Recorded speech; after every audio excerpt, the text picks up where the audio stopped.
we're pretty plugged into this industry, reading articles, podcast shows, Facebook groups, all this stuff. There is no definitive reason or explanation why some of these reviews are held in purgatory, right? Just taking a while to post within Google. There are some best practices and maybe some do's and don'ts.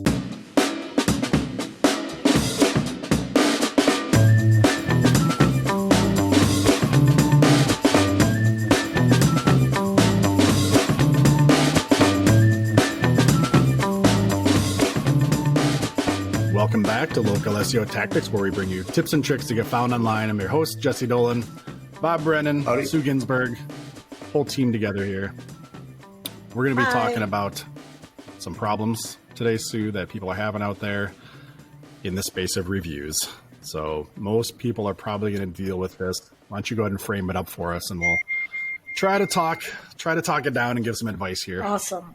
Well, the good news is, since we had our client Margaret Barrett of Safe Harbor on talking about the impact that increasing her reviews has had on her business, our client Giant Enterprise also seeing a big impact of it, as well as others, we are getting more questions about reviews. So that's very good. People are listening and they're figuring out how to apply it to their business.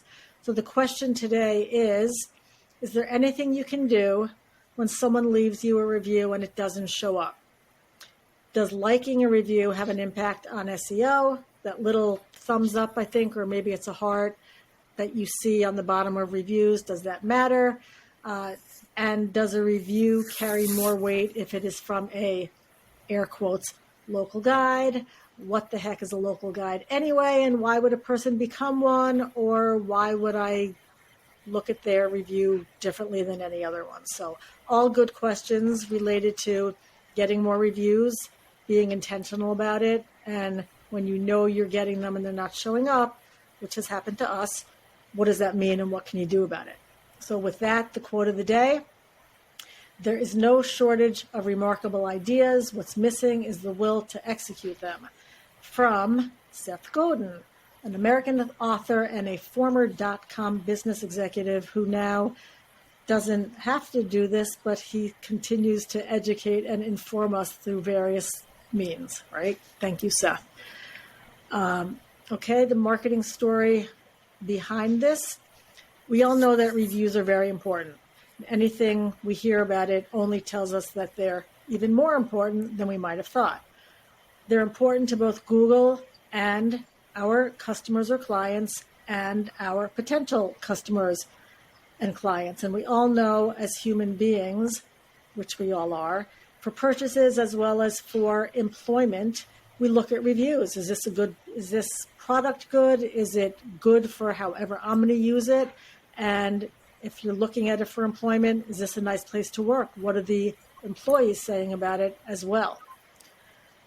We know that what's important to Google is the number of reviews, the average rating, how many stars, the frequency of reviews, the owner's replies, and how many there are in the past 3 months. We've learned that people typically focus on the more recent ones in the past 3 months.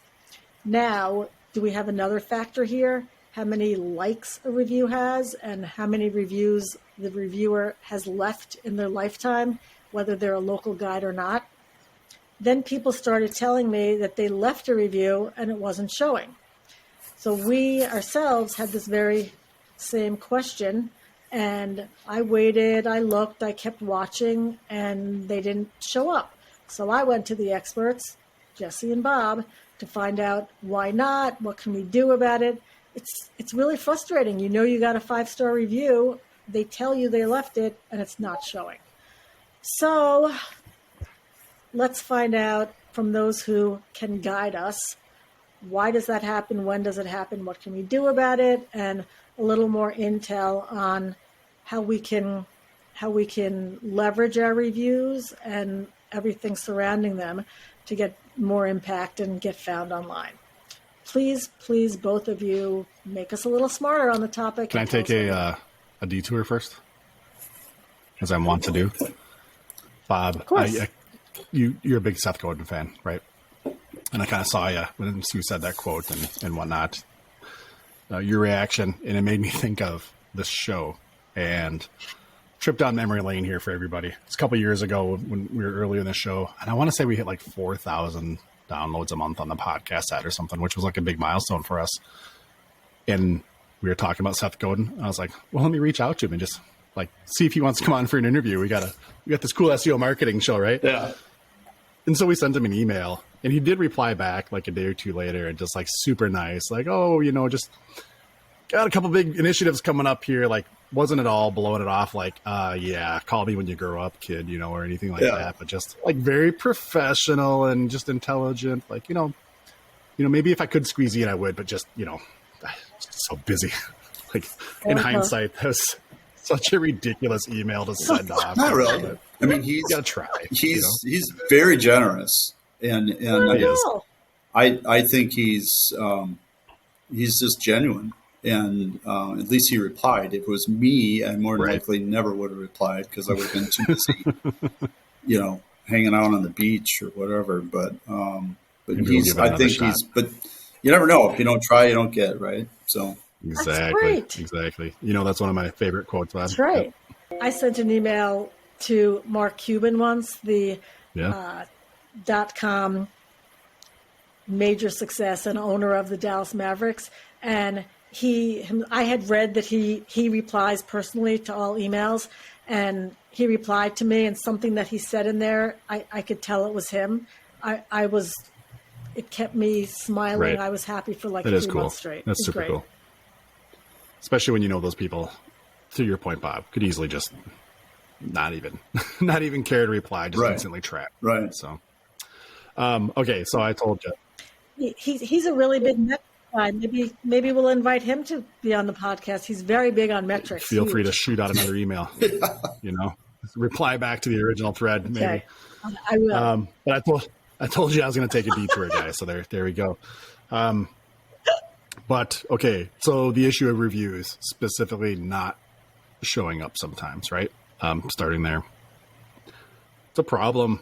It really started happening when COVID first hit. A lot of things happened within Google.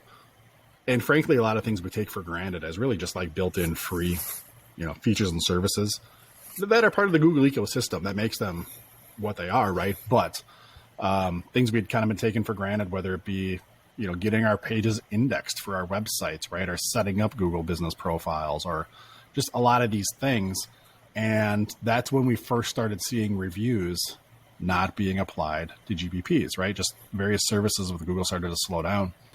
A lot of that stuff's back up online, quote unquote, and back to normal. But really over this last part of 2021 and beginning of 2022 here, we've still seen just the issue of reviews being slow in a lot of cases. Not usually never posting. Sometimes it can be days, weeks, or months, though, for a review to finally post.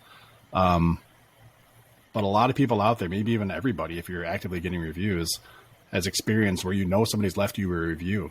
You may even have gotten the notification from Google that they've left a review, but it's not publicly showing online yet, right? So there's a couple layers there. Nobody really knows why. We're pretty plugged into this industry, reading articles, podcast shows, Facebook groups, all this stuff. There is no definitive reason or explanation why some of these reviews are held in purgatory, right? And just taking a while to post within Google. There are some best practices and maybe some do's and don'ts that I'm going to kind of read off that are really opinions. There's no scientific testing in any of the stuff that I'm going to tell you here, but just kind of a consensus, what everybody feels like is working and maybe helping. And at the end of the day, we all have to kind of read the tea leaves here for Google on like, what's their motive? What's their reasoning? Why would some of this allow to be posted and some wouldn't, and try to make your own conclusions. And then if you guys poke holes or add on any ideas, please interrupt me. These are kind of a random bullet points here of some things we collected. One thing that's pretty well known, although none of these are always true, this is not a black and white type thing, there's a lot of spectrum, is a new account, maybe filtered out. Specifically, Bob, we always talk about the Mr. Rogers approach. Like if a client comes to our business and patronizes and you say, can we please get a review from you? if they have never left a review on Google before, and if they set up a Google account right then and there, that may look a little suspect to Google, or maybe let's just say the degree of confidence is a little lower. That's a brand new account and boom, they're leaving a review. Doesn't mean it won't work by any means. This is just something that maybe, a question mark. Add to that, if they did not leave the review on their own device, maybe you have a kiosk or an iPad or a laptop that you have clients always use to leave a review. Now you have a new account that was just created on the same device and IP address as other accounts that have been logged in, right? You might look a little scammy or fake to Google, lacking some confidence there. So if you're out there listening and you're having a problem getting reviews to stick, if either one of those scenarios is something that's common for you, maybe look at a way to rectify that and combat that. One thing would be for sure, to the positive side, is having people leave reviews on their own devices, right? If I'm logging into my device often and using it as a Google profile, and then I leave a review from my device, there's a track record there, some confidence. But if Bob hands me his phone, right, and I log in and leave a review off there, and again, maybe I just created an account, you can kind of see where that may look a little different in the eyes of Google. So that's one thing people have really called out.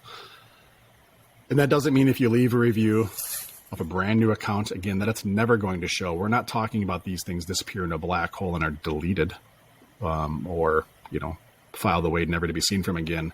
This is much more of a delay from showing up online. It is kind of generally expected that eventually your reviews will show. But how long they're in purgatory is a big question mark. Another thing, this one's a little more obvious on what could get your review to not show, maybe even permanently, is your language and explicit, content in nature, right? The things that might put you in Facebook jail, if you're doing that on a Google review, probably not a good idea either. That might get that held up. So if you're, again, Bob in the Mr. Rogers approach, like soliciting with clients, like, help me, please give me a review. If you're coaching them or giving them any guidance, make sure they're not cursing, right? And being inflammatory remarks and just these things. You might be asking for getting flagged in Google there.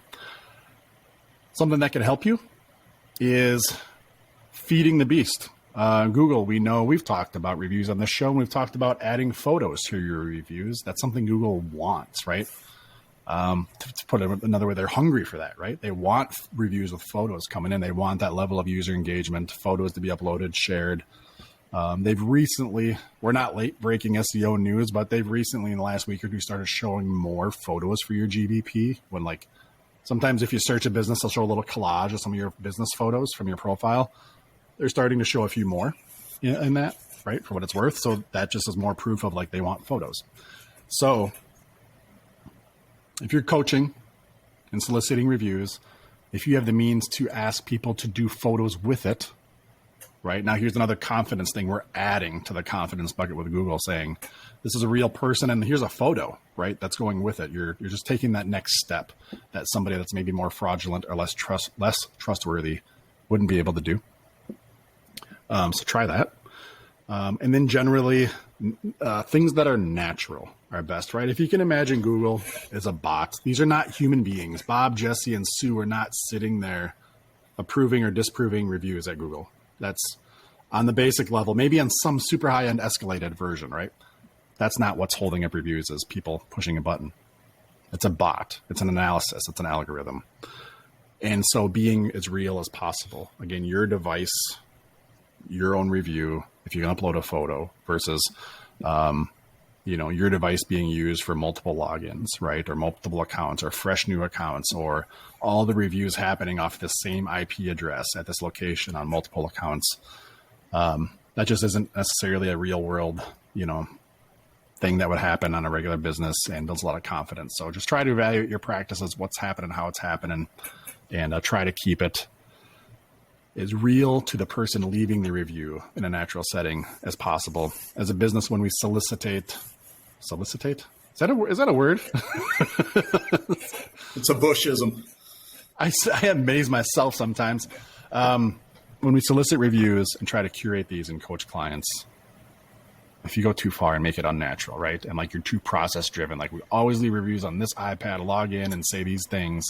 It's robotic, it's repetitive. Google will catch on to that too.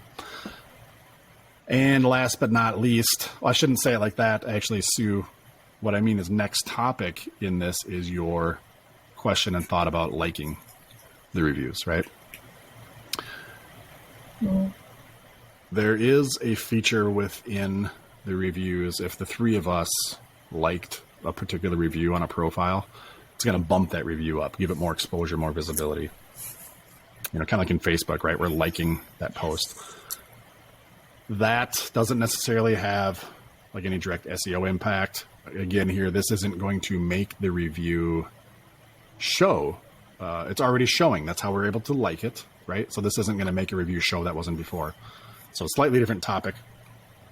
But we've always kind of subscribed, Bob, even our initial episodes, like for the Google My Business profiles, it's like, if they've got a field in a listing, like use it. Like if Google's giving you all this stuff to fill out, right, use it, communicate, fill in the blanks. And I feel this is similar here. If there's a spot to like your review, nothing negative is going to come of it. You know, if it has some keywords that you really liked in it from a business owner standpoint, like it, encourage other people to like it. If there's anything we can do to send a signal to Google to promote, to like, to show approval of a particular review, that's going to be a good thing, I feel like, right? We're communicating with Google directly into that profile. How much of a role do you think Fabulous. in responding to reviews that plays in where you're positioned in the GBP or whatever? You know what I mean? So in other words, yes, in theory, if you are responding that and Google's seeing that engagement, do you think Google says, okay, we're going to move you up the 3-pack or into the 3-pack if you're not in the 3-pack? I mean, to be like salacious, I'd say, yeah, hell yeah, it matters. But realistically, it matters in a granular level, just like everything else adds up, right? There's right. Like the number one thing, if we're talking GBPs, is like create one and get reviews. That's like A1 and A2. Yeah. Everything else under that starts to get more and more granular. But so to your thing here, that's not a silver bullet, right? But it is definitely a way to generate some strong signals to Google that you're a legitimate business, you care about your clients, and it will add up. It's worth doing, right? We recommend it to everybody. And then in the same vein of Sue's question of does liking it help? The responding to those reviews, we've talked like, does using keywords in your response as an owner, does that help? Don't know. It ain't going to hurt. And so if it ain't going to hurt, you might as well throw another keyword or two that has this association with what you're doing into your reply as an owner. To your point, replying as an owner from Google's viewpoint, it's a great signal from trust, right? And legitimate business. Then there is a little bit more abstract down the road stuff we've talked before, like the actual client themselves. They get notified when you respond to their review. You help bolster that relationship. Do they refer? Do they tell somebody about it and that person does a brand search for you? I mean, so we start to get more granular as we go, but these things have, multiplying effects of, at the end of the day, just being a great business and engaging in these ways. It's going to do good things for you. No silver bullets there though, but definitely do it. And Bob, you bring a great point. People got to be replying to those reviews. And yeah, I think there's a little bit of it too. Sorry, Sue, I got to finish this thought before it leaves because it's not in my written down notes. If we talk about what things can the person leaving the review do to build confidence in Google, to get this review to stick or to show and things like that, right? I think, Bob, what you're asking is also something you can put in the box of what can you do as a business owner to show you are legit and build confidence? Because there is a little bit of two sides of that coin there, right? The leaving the review and where it's left. If you can do everything in your power to make sure Google knows that you are legit, and the only question mark is on the person leaving the review, man, just eliminating that variable, is good. Because we want these reviews. We put a lot of energy into getting the reviews, right? And it's super important. So anything we can do to help a review pop is going to be worth it. So to be simplistic. Sorry, Sue. So now that's okay. I was going to ask, one of the ways that I help clients get more reviews is suggesting that if they have an iPad that they're using in the office, to have it open to the exact page, and when they leave the room to go make copies or whatever, hand it to their customer or client. Are you now saying that that's not a good thing, or that Google will recognize it less because it's from the I wouldn't say to business's avoid iPad it. or something? Like anything that gives you accessibility and helps get reviews, do it. If you're presented just with the straight up A and B option of you can leave a review on your own device or you can use our iPad here, then I would say like have them use their own device. But usually we're presenting this iPad or a laptop or some other device because they need that accessibility, right? Or something like that. So I wouldn't shy away from it. But I guess I would say if that's your only means of getting reviews, I mean, if it's working right now, then God bless you, it's working, and I wouldn't worry about it. If your reviews are not sticking, though, and you think this is maybe one of the things, is maybe then try to do something towards that other end. But no, Sue and Bob, feel free if you want to disagree or say, hell yeah, I agree. But anything you can do to get more reviews, period. I don't think we're talking here at all about that. That's a black hat thing. You're going to get penalized for doing it. This is just if you're having a problem not getting reviews to pop, maybe look at these areas. But yeah, and the way I look at it, if 100 people come through your store, how many of them are going to have Gmail accounts? 30, 40? Yeah. Right? And then of those 30 and 40, you have to ask the question, how many have ever left a review? Right? Yeah. And then of those that have left a review, how many of them actually remembered how to do it again or whatever the case is? So there's all these barriers that you have to ask yourself, what are your customers experiencing for barriers? And I think the key thing is, one, obviously, do they have a Gmail? And then two, show them how to leave a review. And it may seem a bit trite or whatever, but literally, if you can print a color deal showing, snapshots of how to do it. Because people are, we all have pride. And so we're not going to, how do I leave a review? Or, you know what I mean? It's assuming they don't until know the majority of the public know how to leave a review, right? The majority of us know how to put gas in our car or whatever the case is. But this review issue, I would argue a high percentage of the people, I'm literally helping them through that process. Yeah. The general public, like, okay, this is where you need to go and da-da-da-da-da. Okay. Almost to a point where, look, I'll leave it here, hit 5 stars, and here's what you're going to want to type. Yeah. He's got great blue eyes or whatever the case is. And it's just helping people through that barrier. And so, it's an art. It takes, again, a lot of failure to figure out the right pitch, and then also reading the person, obviously. So, but I think at the end of the day, and we'll have to really study this, that, asking people, have you ever left a review before, as they're leaving the review, and making a note of that to see if their reviews are showing up. Because my guess is Google's saying no. And in fact, the reason they're not showing up is because they're waiting for 2 or 3 other reviews to be populated. And then once that happens, They're like, okay, this person's legit. That's the theory, total theory. Because when you think about it, you could write an AI program to open up a Gmail account and bang out a review, automatically or somewhat automatically or autonomously or whatever. And so therefore reviews that essentially can be resold and therefore bought in, and that's probably what Google is cracking down at some point on. Yeah. So that's just my theory. Hey everyone, wanted to take a quick second to talk about Review Lead. You've heard us talk about it on the show before. Review Lead is a product that we support and service that we represent. It's a tool that's going to help you get more reviews for your business, manage your reviews, be aware of those reviews, and maybe even deflect some of the negative reviews before they go live online. Check it out at localseotactics.com/review lead or go to our resources page and look for Review Lead on there. This is a product that we support and that we resell, so this is not a third party or an affiliate link or something like that. Now, what Review Lead is going to do is help you automate getting more reviews from your clients. It makes it very easy to get reviews and get more 5-star reviews, whether you want those on your Google business profile, formerly Google My Business listing, maybe the BBB, maybe Facebook, anywhere that you can get reviews, you can connect with Review Lead and promote this to your clients and customers and get more reviews quick, easy, and in an automated way. Some other cool aspects of it is it does have a mechanism there to, I guess, deflect, if you will, 1-star reviews. If somebody is not happy with your service, it asks them that. And then rather than asking them to leave a review, it'll say, do you want to fill out this feedback form, and give that feedback directly to us? And hopefully that can help deflect some of those 1-star reviews before they go online, and also alert you if something bad is happening in your business and you have a client or customer that is disappointed. So you can rectify that and make changes in your business to keep them happy and prevent that from the future. So that's a really cool feature.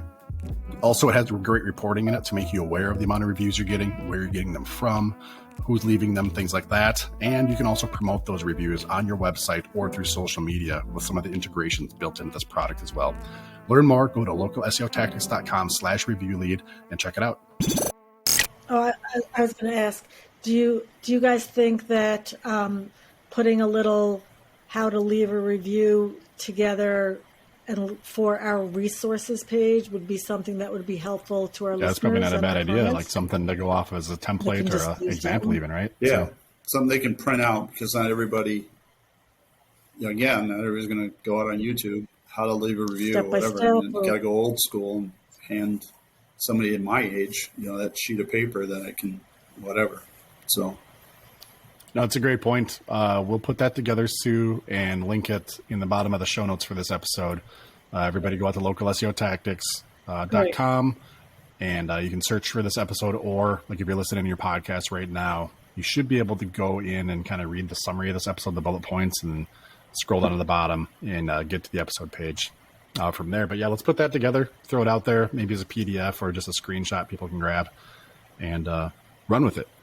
That's a great idea to help them out, because anything you can do, Bob, like you're talking about, if people are listening, like, I don't want to put that little cheat sheet together and do these things, but if you're going to be asking for reviews ongoing, right? Anything you can do to help set the stage to make it easier for every time going forward, make that resource, right? Put that thing up at the front desk or put that sticker over there or whatever it is. Make that investment, because when you're doing this process over and over and over, right? And like you said, you start to understand where the barriers are for the people. right. Knock those babies down. Get the reviews. That's what we're talking about here. Is Get the reviews, get them to pop. How do we build confidence? So it's a major thing for your business. We got to get them. I think There's something that both of you touched on that I wanted to explain. In order to leave a Google review, you need to have a Gmail account, and not everybody does. I think a big percentage of people who we might be asking to leave reviews do, but if they don't have a Gmail account, they won't be able to leave a review. And Jesse, you mentioned if they're just starting and setting up their Google account, it may seem not legit to Google. Are you talking about a Gmail account? That's a great question, or are you talking Sue. about something Sort else? of. Every Gmail account is a Google account. Okay.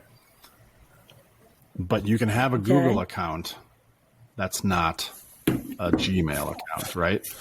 So you can use your current business email or create a new one, right? Or a Hotmail address or whatever.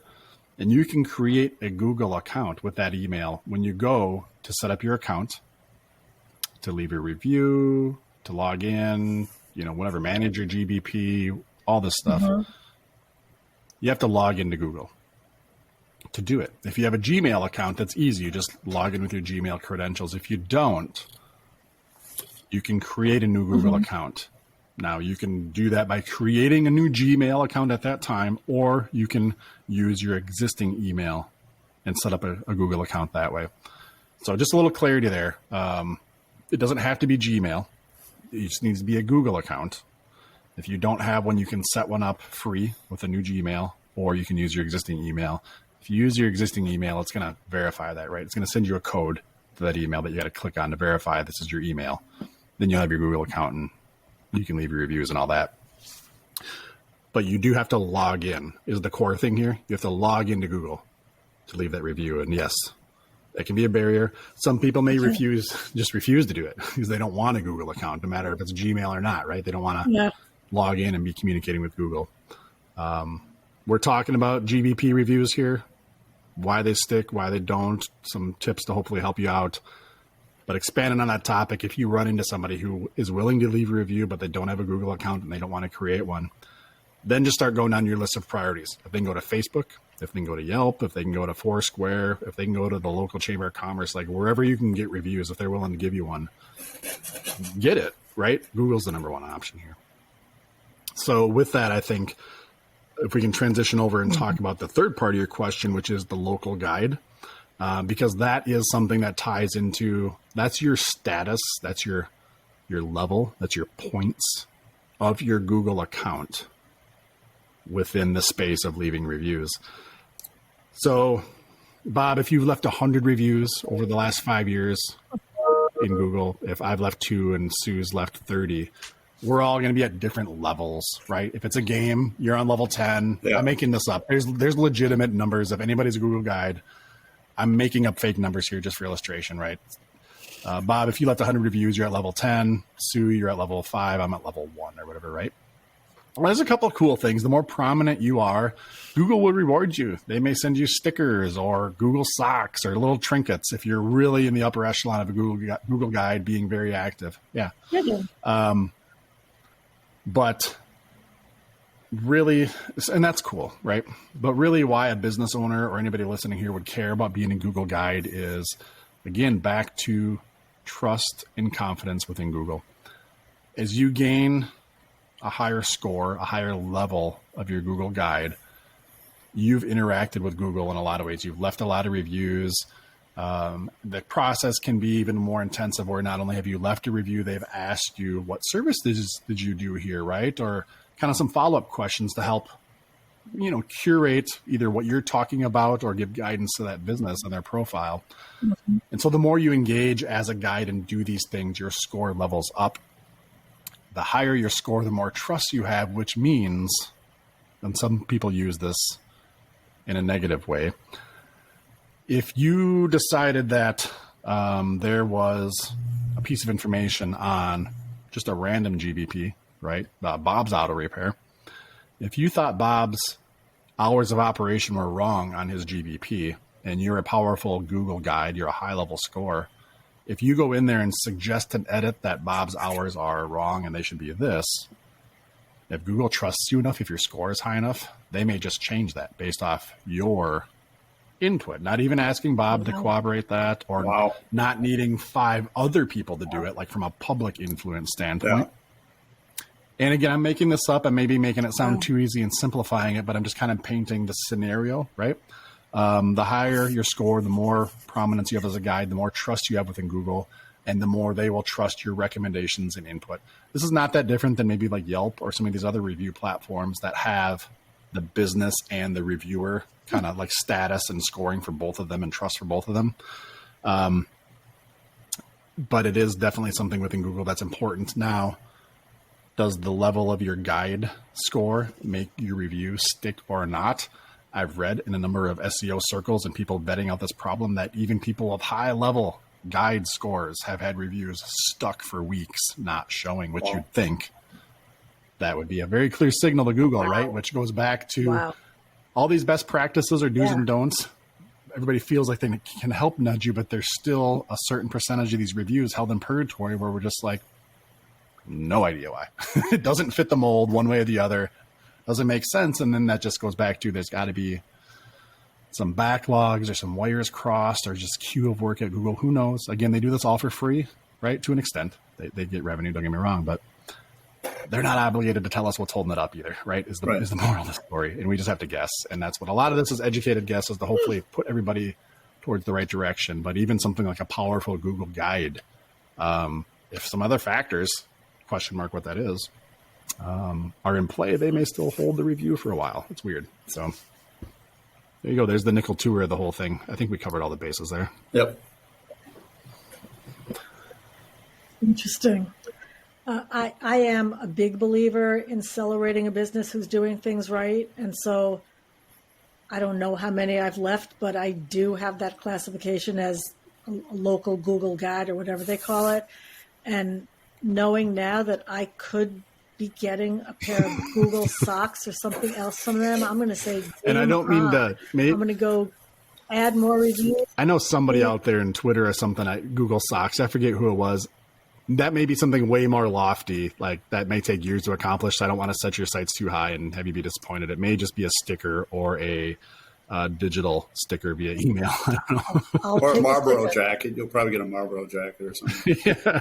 No, I think it's that gamification to encourage reviews, right? Where, and Facebook's done it with badges where, if you like, you continue to like a certain business or entity, they recognize that and then they give you a special badge, that kind of thing. So it's that gamification, that gets all those 14-year-olds involved in the whole thing. So, Yep.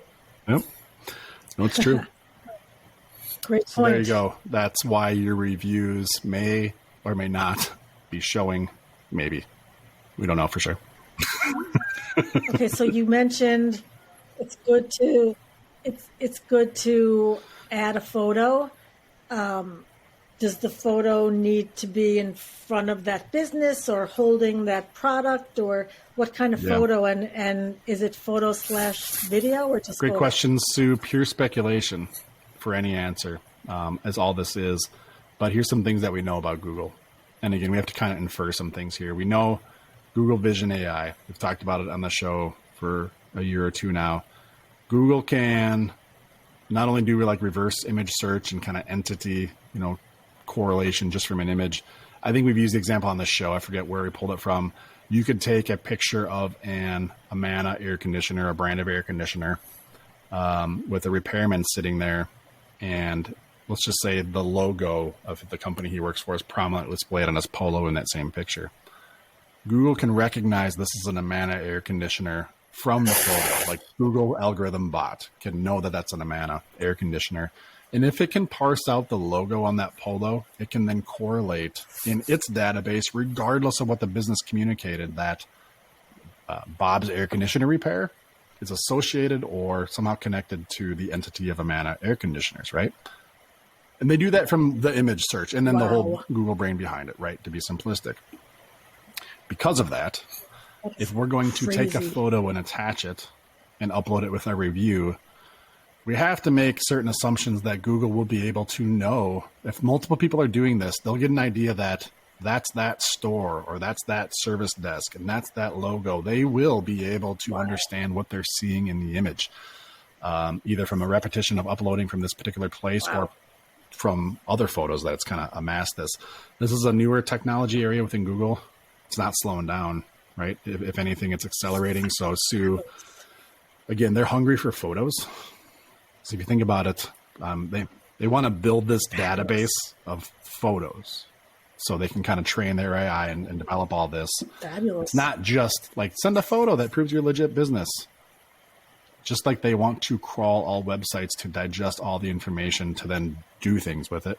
They want to do the same with photos to be able to understand what they see in a photo. And this is building the database for self-driving cars and all kinds of video related tech in the future. That's more external than like us submitting it to it, but they need this massive input, right? So when we say they're hungry for photos for a lot of reasons.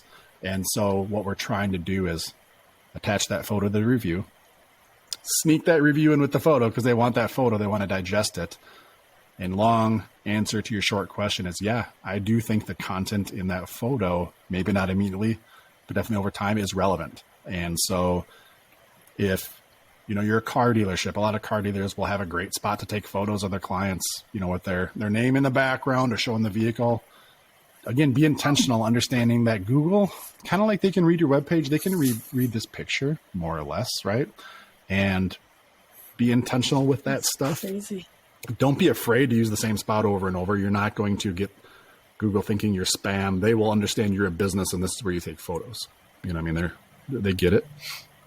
But then that knife cuts both ways in that your pictures better be relevant to your business.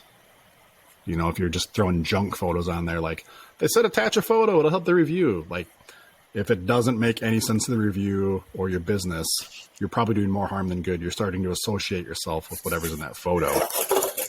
So again, be intentional with it. So hopefully that makes sense if I said it right. Sometimes my English gets weird. So okay, so reverse engineering that thought.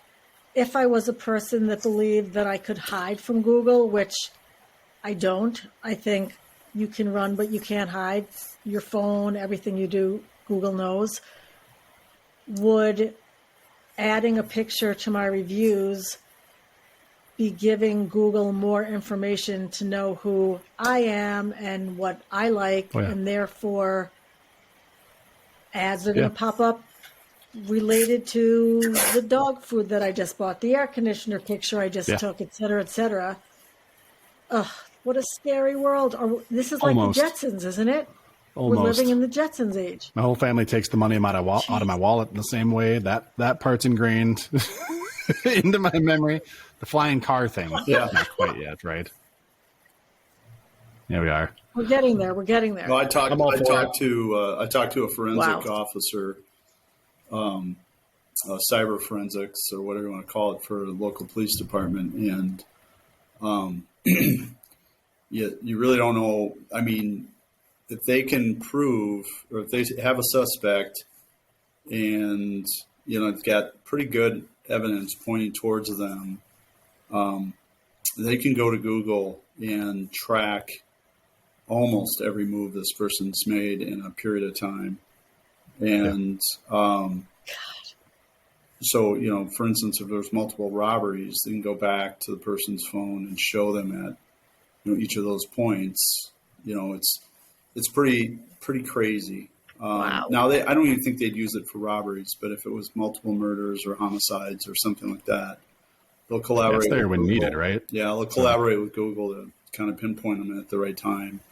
And then even traffic cams and stuff like that, showing that this person was there at that time. So for those of us that don't anticipate doing any crimes, it's not a big deal. But yeah, they've got it. It's scary. It really is. Big Brother is in a sense watching you. So yeah, way more than you think. And that's again, Sue, like your question and then your insight, Bob, I think are important for people to understand, because you have to have that context again, like why do photos matter attaching your review? Like there's so many layers there, right? Or why do we try to look real on our GBP, like in the way we engage and interact? To your point about there's all this data is being captured and decisions are being made, or algorithms are kind of spitting things out based on so many factors we don't realize are being collected. And so the ones that we're aware of, that we can be intentional with, that we feel have some kind of difference making ability to it, we have to take advantage of those, whether they're proven or not, if they make sense, right? And read the tea leaves, because Google does not tell us all these things. Right. Give it a shot, man. Give it a shot. And I don't think anything we're talking here today has any danger or downside, right? If anything, it's just your labor or your time to do the thing would be the only potential liability. And if anything, you get a little benefit out of it. Get your photos on the reviews, get those reviews to stick. Good luck. I don't know about you guys, but I sure am happy to say I lead a good, clean life. So if I review my health club, put a picture of that with it, and then I review the delicious, huge cupcake that I'm eating after, and put a picture of that, I'm okay with that. You earn that both cupcake. Of them are part so of my real life, right? You can have a cupcake. You just got to earn it. You just got to keep it level. So thank you, Bob. No, and I mean, in a little bit of a side note, for the first time ever, in kind of, again, side tangent, if you will, I don't know how many, 5 or 7 Russian generals were killed. And that wasn't done through Google, but it was done through them making the mistake of going on the Ukrainian cellular network and getting isolated and pinpointed. Wow. So, that's through that. But if they didn't use the Ukrainian network and it was some other network, and however they use Google, these are just different times we're in. So, signals. All's fair in love and war. So Sure. it doesn't matter if it, in my opinion, it wouldn't have mattered if it was on the Ukrainian cellular network. But if you Ukrainians wanted to team up with Google, a lot of things can get done. Interesting. So, Suzanne, you can run, but you can't hide. Right. Big tech is watching. If you're using tech, tech's using you. price for everything. Right. Nothing's free. Right. That's right. I'll just say, if you remember one thing and one thing only, remember this. Reviews are important. You cannot overestimate the value of reviews for a business. Keep asking for reviews, and if possible, be as real as possible in the wording when you leave a review, or for people who are leaving you a review on their own device. Ask for a photo where appropriate in their own language. Don't feed them the words, and help Google know that these are legit reviews. Perfect. Yeah. That helps your business. It helps other people who are reading reviews, and that's what we're all after. It's all the signals. In the end, Building the confidence. Yeah, that's right. It all supports that. So, quote of the day: "There's no shortage of remarkable ideas. What's missing is the will to execute them." By Seth Godin. Thank you for your little story. I'm now going to be emailing and hawking Mark Cuban until he says yes. He will be on our podcast as an interviewee, We'll take and that's a good thing. So, with that, Jesse, how can we help people, make it easy for people to leave us a review 2 things while you can we're do. on the topic? One, you can ask a question. One, you can leave a review. For both of them, you're going to want to go down to Local SEO Tactics. Go out to localseotactics.com. Scroll down to the bottom. You're going to see a button for reviews, a button for questions. If you leave a review, please do. We don't read a review on every format, like this type of a show, but on some of our other shows, we read the reviews. So I promise you, if you leave us a review on any of the portals you're going to be presented with, we're going to read it, give you a shout out on the air, and pretty cool. We appreciate that feedback. Helps the show, helps us know what we're doing right or wrong. We do read everyone internally and on the show, and we take it to heart, the feedback that you give us. We've already used some of the guidance we've got over the years. So Sue, thanks for asking for that. We always want to encourage people to leave us a review, and it helps spread the word too, and create exposure as well. So if you think we're doing a good job of getting good value out of this for yourself, that's a favor we'd ask of you. We'd love to have your help.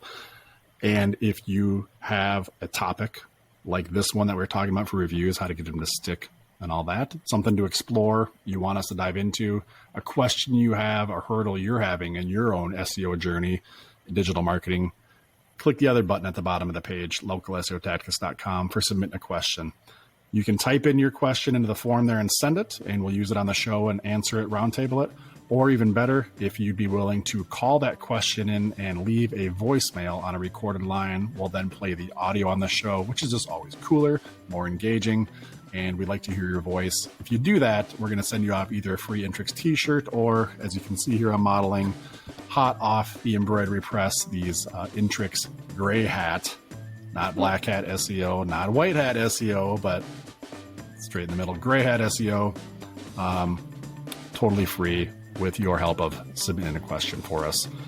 We'd love to hear from you and love to answer it on the show. So if you're so inclined, please reach out to us again, localseotactics.com. Until we hear from you, you can catch us on the next episode. Until then, thanks for tuning in, everybody. Bob and Sue, appreciate the time. Catch y'all next time. Thank you. Yeah.